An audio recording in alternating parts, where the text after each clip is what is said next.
थोड़ा सा बताइए कि प्रेस कॉन्फ्रेंस का मुद्दा और मकसद क्या है आज। पहले तो सबका शुक्रिया अदा कि आप बड़े शॉर्ट नोटिस पे आए, क्योंकि ये हमने इमीडिएटली प्रेस कॉन्फ्रेंस बुलाई। जो आज मुद्दा मकसद हम बताएंगे कि democratic Jammu Kashmir democratic piece movement, ये आज से 2 साल पहले प्रेस क्लब में लॉन्च हुआ था। जब प्रेस क्लब था तो उसके बाद हम लगातार पूरे जम्मू कश्मीर में काम कर रहे थे। वो अभी पोस्टर भी आने वाला है जिसमें आपको पोस्टर में कि हमने क्या क्या अभी काम किया, और उसका नारा भी है कि हमने काम किया है, काम करेंगे। और वही टैगलाइन पर आगे फिर से हमने वापस स्टार्ट कर रहे हैं इसको।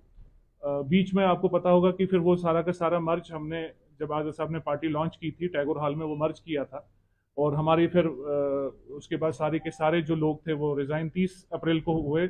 और फिर लगभग 1 महीने से ये चल रहा था कि पहले म्यूनसिपलिटी इलेक्शंस हो जाएंगे, पंचायत इलेक्शंस हो जाएंगे, म्यूनसिपलिटी। तो उसमें हमारे 13 कॉन्स्टिट्यूंसियों पे हमारी टीम मेहनत कर रही थी। लेकिन बीच में आपको भी पता चला कि सबको पता चला कि अभी डेफर हुआ है या क्या होने वाला है। तब तक हमने फिर से सोचा कि नहीं, तब तक हम अपने जितने भी लोग हैं, फिर मैं इंट्रोड्यूस कराऊंगा सबसे, कि हम सोशली पॉलिटिकली अपने एरियाज में, अपने कॉन्स्टिट्यूंसीज में, अपने इलाकों पे कैसे काम करेंगे।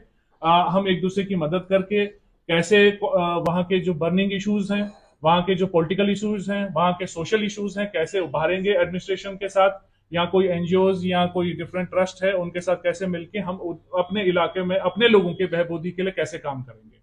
तो ये मुद्दा मकसद है आज का, जिसमें हमारे साथ यहाँ पे हमारी टीम जुड़ी है। मोहसिन साहब मागरे, इरफान साहब, एडवोकेट साहब, जावेद जुनेद साहब, फिर यहाँ से हमारे हैं शकील साहब जो म्यूनसिपलिटी वाइस प्रेसिडेंट अचबल हैं, फिर अशरफ साहब हैं म्यूनसिपलिटी वाइस प्रेसिडेंट अशमकाम है, फिर एजाज साहब हैं उनके साथ सरपंच है, फिर रशीद बाबर साहब बारामूला से, मतलब 10 डिस्ट्रिक्ट। और अलकाम साहब है, और ये सब्जार साहब हैं, ये जो ट्रेडर एसोसिएशन है वहां की बिजबेड़ा की, उसी के साथ। तो 10 के 10 डिस्ट्रिक्ट्स में से हमने टीम बनाई है। इसमें लगभग 5 महीने हमने लगाए पूरा अंदरूनी तरीके से, कि पहले अच्छे लोग जो दिल से काम करें। ये नहीं कि यहाँ आपको पता है कि कुछ लोग कैसे भी अपने टेंशन से आते हैं। हमारा यही मकसद है कि किस तरह से खिदमत खलक की जाए, और खिदमत खलक करने का मेन मकसद है कि हमारे लोगों को कैसे बेनिफिट हो। तो ये टीम अपने अपने लेवल पे, इसमें स्टेट लेवल की बॉडी होगी, कोर ग्रुप होगा, और डिस्ट्रिक्ट कोऑर्डिनेटर्स होंगे। डिस्ट्रिक्ट कोऑर्डिनेटर्स अपने अपने एरिया में जो प्रॉब्लम है वो ब्लॉक के साथ, तहसील के साथ, पंचायत के साथ, और ये उसके साथ रूबरू करेंगे। और हम उसी तरीके से हमारा जो पूरा कारवां है, हमारा पूरा कोर ग्रुप काम करेगा। और इसमें डिफरेंट डिफरेंट वर्टिकल्स हैं।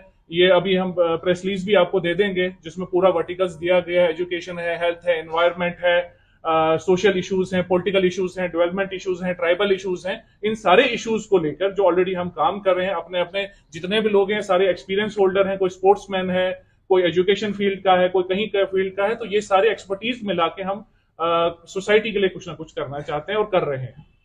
सर साहब, मेरा एक सवाल है। आपने जब रिजाइन किया था आजाद साहब की पार्टी को, जी तब आपने बताया था कि पर्सनल रीजन के तहत मैं रिजाइन कर रहा हूँ। जी आप आज बता सकते हैं कि पर्सनल रीजन क्या था? एक दूसरा कि आज आप क्या मानते हैं कि आजाद साहब की पार्टी, क्योंकि रिसेंटली जो प्रेस कॉन्फ्रेंस जम्मू में बुलाई गई थी पीडीपी और नेशनल कॉन्फ्रेंस की, जी इसमें काफी ज्यादा पार्टियों ने शमूलियत की थी, उसमें सीधे तौर से यहाँ पर फारूक अब्दुल्ला ने कहा कि आजाद और अपनी पार्टी सरकारी जमाते हैं, क्या कहेंगे?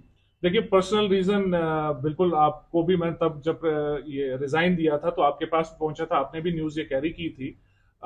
मैं तब भी टीआरपी नहीं चाहता था, क्योंकि मैं नहीं चाहता था उस गंद, मैं भी कोई स्टेटमेंट दूं। और वहां से भी आपने सुना कि 3-4 स्टेटमेंटें आई थी।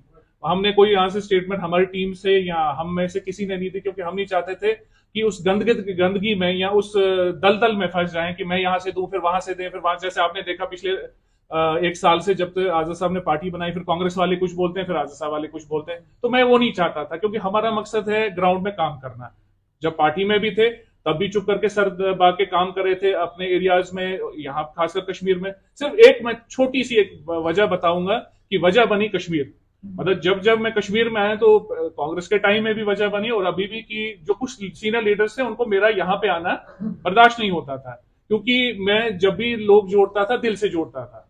तो कहीं ना कहीं उनको ये लगता था कि नहीं यार, ये क्रेडिट गेम ना ले जाए। तो मैंने अक्सर बोला, देखो ना, मैंने पार्लियामेंट इलेक्शन यहाँ लड़ना है, ना मैंने एमएलए इलेक्शन यहाँ लड़ना। अगर मेरी वजह से 10 लोग पार्टी को जोड़ेंगे वो पार्टी को फायदा है। बस ये एक छोटी सी बात बोलूंगा, वन लाइनर, ये एक वजह बनी। दूसरा सवाल भी मेरा। दूसरा सवाल ये है कि देखिए, डिफरेंट डिफरेंट पार्टीज का डिफरेंट डिफरेंट सोच। अब जैसे हमने बिस्मिल्लाह किया, हम पर भी रात को ही जैसे आप पोर्टल में डाल देंगे, हम पर भी टैग लगाया जाएगा कि ये XYZ है या सी, क्या पता ये भी बोला जाएगा कि आजाद साहब आपने शायद सी विंग बना दी।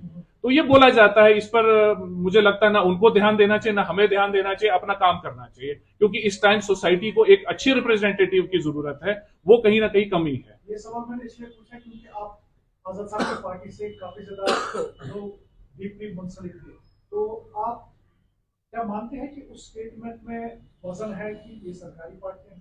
नहीं नहीं, ऐसी कोई सच्चाई, जैसे जितना हम काम कर रहे थे सारे, मुझे लगता है 50% तो उस टीम में थे जो डिफरेंट डिफरेंट एरियाज में जा रहे थे, तो खुद का ही सब कुछ था। मतलब मैं इशारे में बोलूंगा कि खुद ही सब कुछ कर रहे थे, कहीं कोई फाइनेंस नहीं था, कोई बैकअप नहीं था, कुछ नहीं। अभी भी वो दिन रात उनसे कोई नहीं, वो तो दिन के 24 घंटे में से 18 घंटे काम कर रहे थे। लेकिन कुछ लोग XYZ हैं जो शायद उनको भी सक्सेसफुल नहीं देखना चाहते थे पार्टी को भी, लेकिन उन्होंने अपनी कोई कमी नहीं छोड़ी है। देखो कोई आज हमने ये एक स्टार्टअप फिर से लिया है, तो हम तो दिन रात 24 घंटे मेहनत करेंगे, हम तो नहीं ना चाहेंगे इसका फेलियर हो जाए।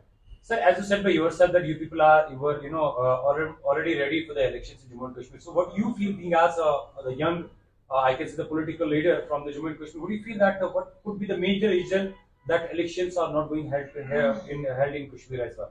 देखिए, थिंग इज दैट कि it depends upon government and administrative level कि वो उनकी सोच क्या है। बट मुझे तो लग रहा था जिस तरह से हमारे लोग भी तैयारी कर रहे थे, जैसे ये ऑलरेडी तो इलेक्टेड हैं, ये भी अपने अपनी कॉन्स्टिट्यूंसीज में काम कर रहे हैं और कर रहे थे, तो इनकी भी तैयारी मैंने देखी कि इनके तो ये तो तैयार थे।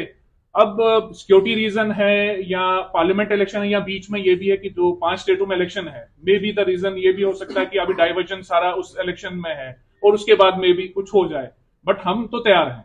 But as far as the BJP are concerned, or I can say the central government are concerned, they have clearly said that whenever the situation will be normal in Jammu and Kashmir, the elections will be held and the democratic setup will be, again upstairs. But still, Jammu Kashmir is, all the Jammu Kashmir are handling a UT administration, or I can say the selected administration.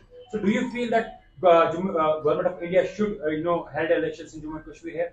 Yes, definitely हमारी तो demand है और demand रहेगी भी आने वाले time में भी, जब भी हम एडमिनिस्ट्रेटिव लेवल पे किसी से भी मिलेंगे कि इलेक्शन, क्योंकि देखो एक टाइम था, क्योंकि मैं being a political family, I member of the political family, हमें लोग पहले बोलते थे यार लीडर अच्छे नहीं है, ब्यूरोक्रेसी होनी चाहिए। अब ये ब्यूरोक्रेसी आ गई, अब वही लोग बोलते हैं नहीं यार ब्यूरोक्रेसी खत्म होनी चाहिए, लीडर कम से कम हम आपको लात मार के दरवाजे से घुस सकते थे, ब्यूरोक्रेट्स तो हमें अंदर भी घुसने नहीं देते। आज वही एक सिनेरियो चेंज हो गया है, वही लोग बोल रहे हैं कि जितने जल्दी इलेक्शन हो ताकि हम लोकल रिप्रेजेंटेटिव से बात करके अपने काम करा सके। ब्यूरोक्रेसी में आपको पता है डिपेंड्स अपॉन जो ब्यूरोक्रेट कि वो एंटर करने दे ना दे, उसके पास फाइल पहुंची उस तक है कि वो साइन करे ना करे, एक कम्युनिकेशन गैप बहुत बढ़ गया है। It's better to conduct election. Sir, party जो इक़्तिदार में आती है मैनिफेस्टो लेके आती है, आपका क्या मैनिफेस्टो रहेगा? देखिए, अभी तो मैंने आपको बोला कि हम पार्टी तो है नहीं, we are the socio political. आप क्या है कि सोशो पोलिटिकल इसलिए हमने नाम दिया, ये भी एक कंफ्यूजिंग हमेशा रहा, पहले भी लॉन्च हुआ था कि सोशो पोलिटिकल आपने क्यों कहा। जब एनजीओ बनती है वो एक सिर्फ सोशल इश्यूज पे काम करती है, उसको पॉलिटिकल, बिजली, पानी, रोड के मुद्दों पर वो हाथ नहीं डाल सकती या बात नहीं कर सकती। जब पॉलिटिकल पार्टी होती है वो सोशल इश्यूज पे बात नहीं करती, वो बोलते हैं यार हमें क्या पता है कि बेवा को पैसे ना मिले, यतीम को पैसे ना मिले, वो उस पर काम नहीं। हमारा क्लब है कि हम दोनों चीजों पर काम करते थे, काम करेंगे कि मैनिफेस्टो यही रहेगा कि जितना हो सके सोसाइटी में जितने इश्यूज हैं उनको उभार सके, उनको खत्म कर सके, ताकि सोसाइटी आराम से एक अच्छे रिप्रेजेंटेटिव को चुन सके। भाई अगर देखेंगे तो यहाँ पर पार्टी से पार्टी बनाई जा रही है जी, हर घर से पार्टी निकलती है, हर जगह से पार्टी निकलती है, इलेक्शन का कहीं नामो निशान भी नहीं है। आपको लगता है कि this is the right time that you have initiated this party again, ये ऑर्गेनाइज किया आपने इसको, तो उसके बावजूद आप मुझे बताइए क्या 90 सीट्स पर आप इलेक्शन लड़ेंगे इसके बाद? नहीं, देखिए, मैंने फिर से बोलूंगा पार्टी नहीं है। सेकेंडली, ये इसलिए नहीं बनी है कि वोट काटने के लिए या किसी को परेशान करने के लिए। हमारा मुद्दा है कि हम किसी के खिलाफ ना बात करें आज से ही। अभी भी मुझे किसी पार्टी या किसी ऑर्गेनाइजेशन या किसी के खिलाफ हमारी टीम ना हम बात करेंगे। हमारा मुद्दा सिर्फ है डेवलपमेंट। सेकंड मुद्दा हमारा ये है कि हमें ये नहीं है कि पार्टी बना के तो हम कहीं किसी को बेनिफिट दें या किसी को नुकसान पहुंचाएं। मतलब हम part and parcel of that system में नहीं आना चाहते। हमारा मकसद है कि सर, अच्छा सेकंड आपका सवाल कि 90 seats, we are not here for to contest 90 seats. हमारा मकसद है कि जहां हमारे स्ट्रांग लीडर्स हैं, चाहे वो 2 क्यों ना हो, चाहे वो 1 क्यों ना हो, उसी पर फोकस करेंगे। क्या आने वाले वक्त में आपकी ये सोशल पॉलिटिकल ऑर्गेनाइजेशन जम हो सकती है किसी पार्टी? जी नहीं, हमने एक बार कर लिया है, अब हम इंडिपेंडेंटली अपने काम करेंगे। वो भी देख लिया हमने करके भी। हम अपना इंडिपेंडेंट जितने लोग हैं, 10 है, 5 है, 6 हैं, वही अपने स्ट्रांग कॉन्स्टिट्यूंसीज को स्ट्रांग करेंगे, अपने इलाके को स्ट्रांग करेंगे, ताकि वो अपने एरिया को रिप्रेजेंट कर सकें। Thank you sir.